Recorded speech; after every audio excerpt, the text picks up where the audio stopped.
श्री महेंद्र दुबे को अपने परिवार के स्वर्णिम कार्यकाल में विशिष्ट उपाधियों से अनेक राष्ट्रीय संस्थाओं ने भारत भूषण सम्मान, साहित्य रत्न सम्मान एवं सरस्वती अलंकरण से विभूषित किया। जीवन भी युग की विभूति है और मरण भी। युग अपने विभूति पुरुषों के जीवन से शक्ति संचित करता है और मरण से भी, पर वे धन्य हैं जिनके जीवन और मरण दोनों ही युग की विभूति बन जाया करते हैं। युग युगों के विभूति पुरुषों ने अपने जीवन के स्थापनों से जीवन में युग को बहुत कुछ दे जाया करते हैं। ये यदि विशिष्ट ना हो तो विभूति पुरुष ही क्यों माने जाएं? यह बात की अकाट्य सत्य है कि वे अपने मरण से भी कभी कभी वह चीज़ और उतनी मात्रा में दे जाते हैं जो और जितना वे अपने जीवन से भी नहीं दे पाते। और ऐसे ही मरण को असल में महामरण कहलाता है। मृत्यु जीवन का शाश्वत सत्य है और जीवन यात्रा का वह पड़ाव है जिस पर आकर जीवन की और उससे जुड़े परिवेश के समस्त आकार समाप्त हो जाते हैं। जो शेष रह जाता है वह है उस व्यक्ति की जीवन मूल्यों की कर्म भाव और व्यवहारों की एक महक, और वह महक का नाम था श्री महेंद्र दुबे, जो मनुष्य और मनुष्यता की पहचान बनकर समृद्धियों की अक्षय धरोहर के रूप में जीवनधारा को गतिशीलता और मार्गदर्शन देती है। मेरे पिता श्री महेंद्र दुबे का संपूर्ण जीवन समय के भाल एवं अंकित कर्मनिष्ठा का अक्षय शिलालेख रहा। उन्हें मुंबई की मात्र राष्ट्रीय संस्था अदमय, जो भारत की एक ऐसी संस्था है जो राष्ट्रीय संस्था का गौरव प्रदान कर देश के कला साहित्य जगत के मूर्धन्यों को गौरवान्वित कर गौरव का अनुभव करती है। श्री दुबे को संस्था ने अपना विशिष्ट सम्मान भारत भूषण सम्मान एवं सरस्वती अलंकरण सम्मान, हिंदी साहित्य रत्न सम्मान और अनेकानेक विशिष्ट रत्नों से सम्मानित किया गया। मेरे पिता श्री महेंद्र दुबे का संपूर्ण जीवन समय के भाल पर अंकित कर्मनिष्ठा का वह अक्षय शिलालेख रहा, जहां सतत संघर्ष, संकल्पित मन और निर्विकार रूप से सहज भाव और निष्प्रह सेवा भाव के बीच लोक कल्याणकारी मार्ग को अपना मानकर जो समाज को दिया, वह समर्पित भाव से समर्पित निष्ठाओं से अपनी इस विरासत को अपने हर क्षण जीवन की मेरी भावांजलि है। और आज पुनः सेवा का भाव का वह निष्कंप सौम्य दीप लोग अपने विशाल परिवार को सौंपकर परिवार की परंपरा को गरिमामय चरण चिन्ह बनकर अनंत यात्रा के सहचर बन गए। श्री महेंद्र दुबे एक चिंतक, एक विचारक, लेखक और साहित्य जगत के ऐसे धूमकेतु रहे जहां समाज से जुड़ी संस्थाओं के पदों को निष्ठाओं की संपन्नता प्रदान करते हुए आज कीर्तिमान स्थापित किए। और आज यह सभी पद मेरे पिता श्री महेंद्र दुबे के परस की महक को संजोए अपने स्थापनों से इन पद चिन्हों को जीवंत बनाए रखने का आह्वान कर रहे हैं। दुखी मन से कहना पड़ रहा है कि आज श्री महेंद्र दुबे के चिरवियोग ने एक समर्थक, चिंतक, मार्गदर्शक और हमसे हमारे प्रेरणा पुंज को हमसे विलग कर दिया है। हाँ, ये भी कह रहा हूँ कि मेरे पिता श्री महेंद्र दुबे की कर्मनिष्ठा की लिपि अपने आप में इतनी समर्थ है कि उसे किसी विकल्प की आवश्यकता नहीं। उनकी देह काया का अवसान हुआ है।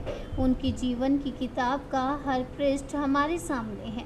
आवश्यकता है उसमें हमें अपनी अक्षमता, योग्यता के अनुरूप चयन कर हम उनके शेष दायित्वों को, संकल्पनाओं को संकल्पित मन से गति देकर हम सार्थक भावांजलि दे सकते हैं। न्यूज़ ऑफ भारत के लिए मध्य प्रदेश से स्टेट हेड इमरान खान की रिपोर्ट। अंतिम कवि के रूप में आमंत्रित कर रहा हूँ आदरणीय मेरे गुरु श्री महेंद्र कुमार जी दुबे। आदरणीय श्री महेंद्र कुमार जी, कुछ समय की चर्चा यहाँ पर थी। बैठे बैठे मुझे आज उनके संबंध में भावांजलि लिख रहा था, तो कुछ पंक्तियां उनकी बड़ी प्रसिद्ध रचना है, सांसों का हिसाब, तो वो कुछ पंक्तियां मुझे याद आ रही हैं। मैं उन पंक्तियों के माध्यम से ही सुमन जी को अपनी भावांजलि अर्पित करना चाहूंगा। सुमन एक ऐसा कवि था जो पूरे हिम्मत और जिंदादिली के साथ अपने मंच से बैठे हुए कवियों से और श्रोताओं से ये पूछता था कि तुमने अपनी सांसों का क्या किया अभी तक, उन सांसों का हिसाब दो हमें। और जब उन सांसों का हिसाब नहीं मिलता था उसे, तो कवि का मन कभी कभी हताश हो जाता था। कवि की रचना में कुछ पंक्तियां आती हैं, अरे कभी तो अदना बातों पर रोता है, पगले सांसों का भी हिसाब होता है।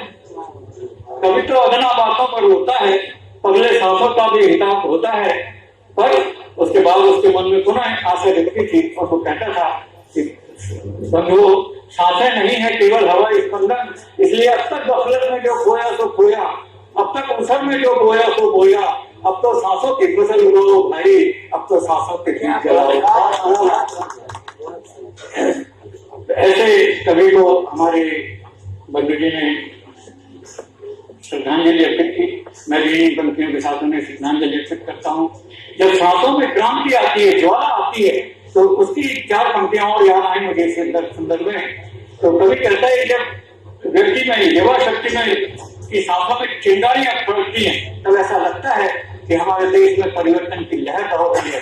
तो कवि कहता है कि जब सब होता भूकंप संग हिलते हैं, ज्वालामुखियों के वक्त उठ पड़ते हैं, और पौराणिक कहते दुर्गा मचल रही है और आगंतुक कहते दुनिया बदल रही है। तो ये तब होता है जब सांसों में एक चिंगारी की बात पैदा होती है। अब कुछ अपनी बात करूं, अभी यहाँ आते आते कुछ पंक्तियां लिखे भी सुधार का भी इसमें अवसर नहीं मिला है। हम 21वीं सदी में बैठे हुए हैं, पर ऐसा एहसास नहीं होता कि हम सचमुच में 21वीं सदी में बैठे हुए हैं। तो मुझे कुछ चर्चाओं के माध्यम से लगा कि नहीं, सचमुच में 21वीं सदी में जा रहे हैं। उसके बाद 2000 पंक्तियों में देखिए कि हम सचमुच 21वीं सदी में जा रहे हैं। इसका अनुमान उस समय एक सच बनकर उभर कर आया जब एक प्रत्याशी ने महाभारत के रचयिता का नाम B.R. चोपड़ा बताया। उस समय एक सच बनकर उभर कर आया जब एक प्रत्याशी ने महाभारत के रचयिता का नाम पूछने पर B.R. चोपड़ा बतलाया। एक दूसरी दुर्घटना और घटी कि 20वीं सदी और 21वीं सदी में मात्र इतना सा अंतर है। 20वीं सदी और 21वीं सदी में मात्र इतना सा अंतर है कि आने वाले समय में ऐसा वक्त आएगा जब पप्पू को उसके पिताजी का नाम कंप्यूटर बताएगा।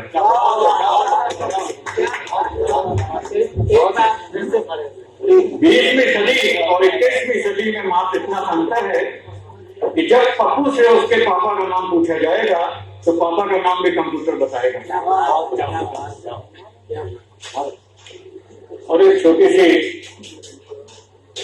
बात और उसके बाद 4 पंक्तियां तकमड़े के बारे में कहूंगा कि मेरी छत के टूटे जर्जर छप्पर से झांकते हुए जान, मेरी छत के टूटे जर्जर छप्पर से झांकते हुए जान, तुम अपनी चांदनी फैलाना और जरा आहिस्ता से, तुम अपनी चांदनी फैलाना और जरा आहिस्ता से, मेरे आंगन में अपनी महक से सारे परिवेश को महकाते हुए कचनार, तुम अपनी महक मेरे कमरे में फैलाना पर जरा आहिस्ते से, मेरे कमरे में तुम अपनी महक फैलाना पर जरा आहिस्ते से, बसंत की मस्ती से झूमती पवन अखेलियां करते आना, पर्दों की सरसराहट की आवाज ना हो, आना पर जरा आहिस्ते से, आना पर जरा आहिस्ते से।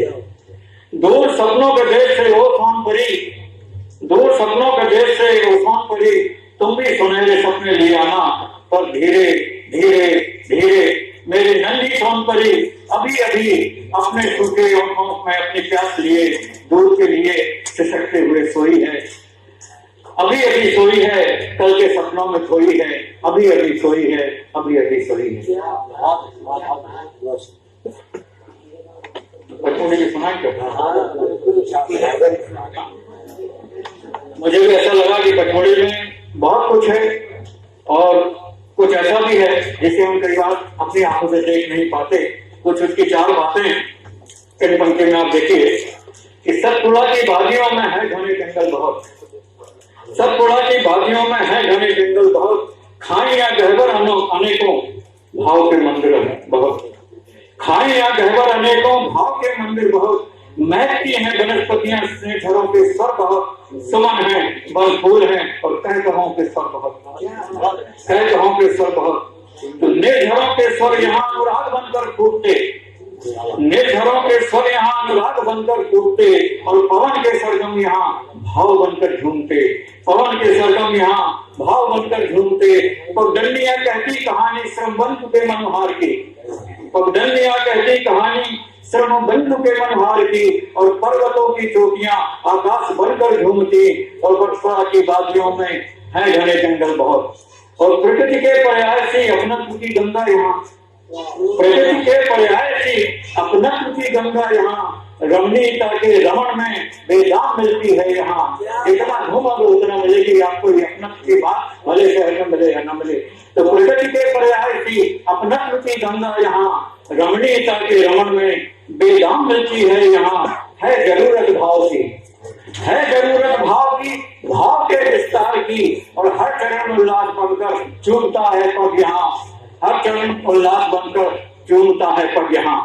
और जब इस प्रकार की गोष्ठियां होती है, इस पचपने में क्या होता है, वो चार पंक्ति देखिए कि गीत गजलों के यहाँ स्वर निर्झरों में झूमते, गीत गजलों के यहाँ स्वर निर्झरों में झूमते, और काव्य के रस वादियों की वाणियों में बोलते, काव्य के रस वाणियों की वादियों में बोलते, और लक्षणा और व्यंजना झीलों स्वरों में बोलते, लक्षणा और व्यंजना झीलों स्वरों में बोलती, और माधुर्य की मीठी छटा। ये तीन रस होते हैं इसी विकलता में, लक्षणा, व्यंजना और माधुर्य का प्रयोग किया है कि लक्षणा और व्यंजना झींगुर स्वरों में बोलती, और माधुर्य की मीठी छटा पद चापके की तोलती, पद चापके की तोलती।